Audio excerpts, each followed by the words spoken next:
Una sa tanan, salamat sa Ginoo nga diya nanggot paghihapon ta karon. Mao ni guys ang sanggutan guys nga moabot og usag ka galon sa pirmiro nahong pagpananggot. Pirmiro pa na siya.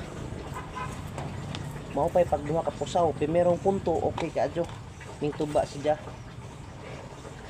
Karon guys, mutuba na ni siya og duha ka galon. Kung muminor man gani, usa ka galon og 3/4. Kusog yun yung sanggutana ni.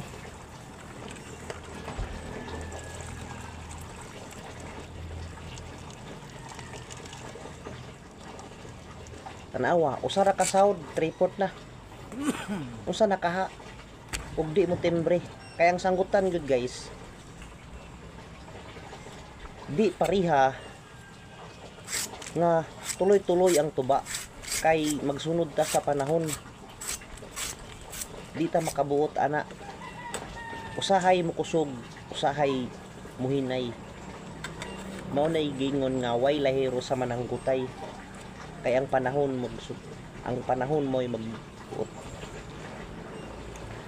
Kini siya nga sanggutan, dool ni siya sa mga kabayan. Nahimutang ni siya sa Maliklara sa likod sa Panis. Shout out dai ko sa taga diha.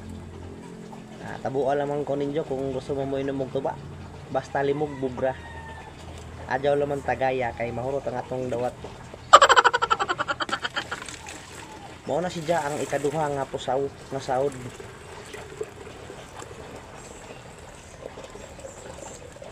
Kusog pod. Gamay-gamay ja sa katong nauna nga pusaw.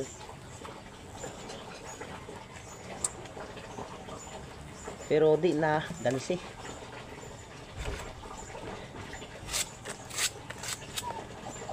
Ang ahong deng paglaib guys, pahid na siya guys. Tanahon nimo guys, murag baga siya pagkalaib tungod kay kadaghanon na ho. Pero nigpis ra na siya. Cool.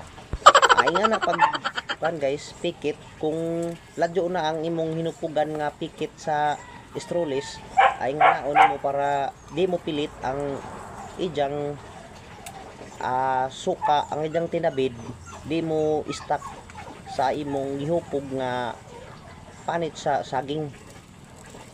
Imo na siyang kuhaan para di mo istak. Mao na sanhi guys nga mukisom ang imong tuba. Kay tungod nag-stack siya diha, di nimo kuhaon mo nang panitan nimo. Normal na siya guys, muliki guys. Muliki ang tumoy dapit kay mabuwad mas siya sa init, ma-expose mas siya kay wala mas siya balot. Pero okay ra na guys, hindi yan mo tuloy-tuloy sa pag-abante. Yan.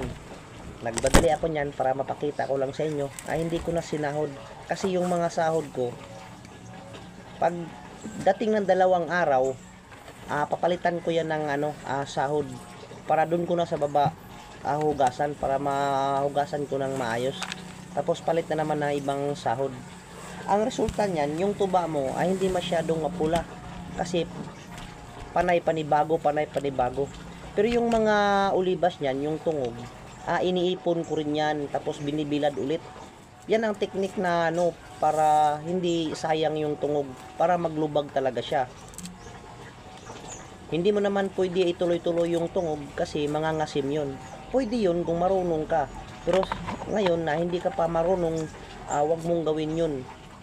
Yung ibabalik-balik lang ang tungog kahit na maglubag pa siya. Ayan, yan yung pangatlo. Pangatlo niya yung sahod. Maliit lang yan kunti guys, nasa lang yan, 3 baso, mag-aapat. Tingnan mo yung pag-aahit ko, diba? Dami, pero maninipis lang yan guys. Minsan nga yan, umaabot yan ng 4 na sahod. Yun, doon tayo makakita ng tuba niya na aabot ng 2 galon. Sobra pa ng 2 baso. Yan yung panghuli na panghuli na pusaw na bagong sahod. Ngayon ko pa lang yan sinahod. Malakas magtuba yan. Ganyan May pa-joke pa pero okay lang yan kasi nakayuko naman. umaagos yan. Hinayaan ko lang yan. Normal lang yan. Dahan-dahan tayo kasi baka mahulog tayo. Bata pa yung asawa natin. Yan siya, oh. Ganda, di ba? Wow. Ganyan lang guys pag magsanggot, amping lang, amping sa kanunay. Way kumusa maglangan-langan. Basta di lamang ka magdali. Oh, ayan, nangangamot na. Ganito pala kahirap mag-vlog. Oh, yan guys. Yan yung dawat natin. Oh, di ba?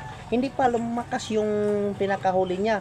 Pagdating ng 2 araw yung 3, 2 galon na yan sa isang puno. O ngayon guys, punta naman tayo sa kabilang puno guys. Nasa sagpon to guys. Sa sagpon sa Ibarra. Doon ni sa bahay ni Balas. Yabu. Shout out ko diha. Mao ni ang sanggutan guys nga mudawat mo si Jaog usa galog triport usahay mo duha. Kini kusog ni siya nga sanggutan. Ang nagtanom na ni guys, kapamilya ra. Kibali yung kapatid ang nagtanim doon sa kabila, doon sa May Clara, at ito ang kapatid na dito lang sa Ibarra, yung isang kapatid. Kaya kaparehas lang ng sanggutan o niyog. Maganda talaga yung lahi ng niyog. Kaya kung may magandang magtuba na niyog dyan, tsaka magtanong kayo sa marunong magsanggot kasi alam nila yung magandang klase na niyog na itatanim. Magagaling yan sila kasi dyan yan sila eh. Diyan lang siya lang mabubuhay. Sa harap yan ng ng basakan. Kaya hindi yan guys, hindi yan paargansi sa kwan, sa kanang lang tinubaay. Kasi malapit sa tubig yan. Kaya malakas magtuba. Kaya magtanim ka ng niyog, kailangan malapit sa tubig or patag siya para hindi ka kapusin ng tubig. Para malakas magtuba.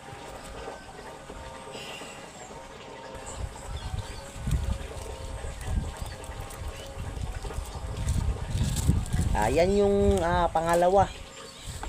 Pangalawa yan guys sa sinasahod natin. Malakas din yan. Sa puno na yan. Yan yung pangalawa. Yung una pala, yung kinuhaan natin, yung yan. Yun? Yun yung una. At saka ito yung pangalawa.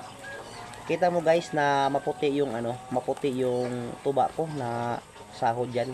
Kasi guys, bagong sahod yan guys. Bagong palit. Kaya hindi siya hindi siya tawag nun, hindi siya magpupula kaagad. Mamaya yan pupula yun pag anuhan ng init ng panahon. Huwag mong ibilad ha, masisira yung tuba mo. Kasi may texture naman ng panahon eh. Kahit nasa makulimlim na lugar ng tuba mo, maano pa rin siya, maaboy kurit pa rin ng init. Ganyan, diba? Yan, panibago na rin sahod yan guys. Kaya hindi mo makita na hinugasan ko.